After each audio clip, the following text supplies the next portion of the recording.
রাজধানীর গুলশানে বিএনপির রাজনৈতিক কার্যালয়, সেখানেই দলের ভবিষ্যৎ নির্ধারণের জরুরি বৈঠকে বসেন দলটির স্থায়ী কমিটির সদস্যরা। রুদ্ধদ্বার এই বৈঠকে সভাপতিত্ব করেন ভারপ্রাপ্ত চেয়ারম্যান তারেক রহমান। দীর্ঘ আলোচনার পর দলের গঠনতন্ত্র অনুসরণ করে সর্বসম্মতিক্রমে আসে চূড়ান্ত সিদ্ধান্ত। ভারপ্রাপ্ত পদের অবসান ঘটিয়ে আনুষ্ঠানিকভাবে বিএনপির চেয়ারপারসন নির্বাচিত করা হয় তারেক রহমানকে। ভবিষ্যৎ হোক নিরাপদ, বিনিয়োগ হোক বিশ্বস্ত, আর আমার পছন্দ সল্ট বে। ওয়েলকাম টু সল্ট বে। বৈঠক শেষে স্থায়ী কমিটির সদস্যদের সঙ্গে নিয়ে অপেক্ষমান সাংবাদিকদের সামনে আসেন মহাসচিব মির্জা ফখরুল ইসলাম আলমগীর। জানান, দলের এই গুরু দায়িত্ব পেয়ে সন্তোষ প্রকাশ করেছেন তারেক রহমান। আগামী পথ চলায় যেন সফল হতে পারেন সেজন্য দেশবাসী ও দলীয় নেতাকর্মীদের কাছে দোয়া চেয়েছেন তিনি। গঠনতন্ত্র অনুযায়ী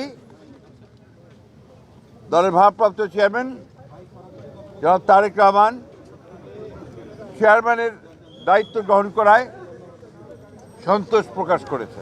তবে নতুন নেতৃত্বের এই যাত্রায় ছেদ ঘটিয়েছে নির্বাচন কমিশনের একটি অনুরোধ। ইসির আহ্বানে সাড়া দিয়ে তারেক রহমানের পূর্ব নির্ধারিত উত্তরাঞ্চল সফর স্থগিত করা হয়েছে। বাংলাদেশ জাতীয়তাবাদী দলের চেয়ারম্যান জনাব তারেক রহমান আগামী 11 জানুয়ারি 2026 থেকে দেশের উত্তরাঞ্চলের কয়েকটি জেলা সফর করবেন বলে সিদ্ধান্ত নেওয়া হয়েছিল। নির্বাচন কমিশনের অনুরোধে বাংলাদেশ জাতীয়তাবাদী দলের চেয়ারম্যানের এই সফর স্থগিত ঘোষণা করা হয়েছে। কিন্তু রাজনীতির মাঠ উত্তপ্ত অন্য শঙ্কায়। হাদি ও মুসাব্বির হত্যাকাণ্ডকে নিছক অপরাধ হিসেবে দেখছে না বিএনপি।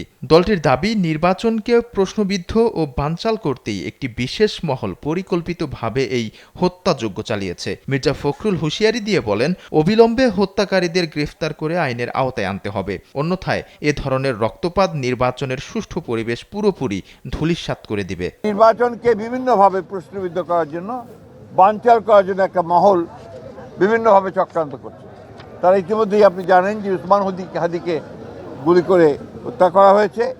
একইভাবে বিভিন্ন জায়গায় রাজনৈতিক দলের নেতৃবৃন্দকে, বিশেষ করে বিএনপির কয়েকজন নেতৃবৃন্দকে গুলি করা হয়েছে এবং তারা শহীদ হয়েছেন। সংবাদ সম্মেলনের শেষ প্রান্তে উঠে আসে সদ্য প্রয়াত সাবেক প্রধানমন্ত্রী বেগম খালেদা জিয়ার প্রসঙ্গ। খালেদা জিয়ার জানাজায় অংশ নিয়ে শ্রদ্ধা জানানোয় সাধারণ মানুষ এবং আইনশৃঙ্খলা রক্ষাকারী বাহিনীর সদস্যদের প্রতি বিশেষ ধন্যবাদ ও কৃতজ্ঞতা প্রকাশ করেন বিএনপির মহাসচিব। আমরা দলের পক্ষ থেকে সমস্ত জনগণকে আমরা আন্তরিকভাবে কৃতজ্ঞতা এবং ধন্যবাদ জানাচ্ছি।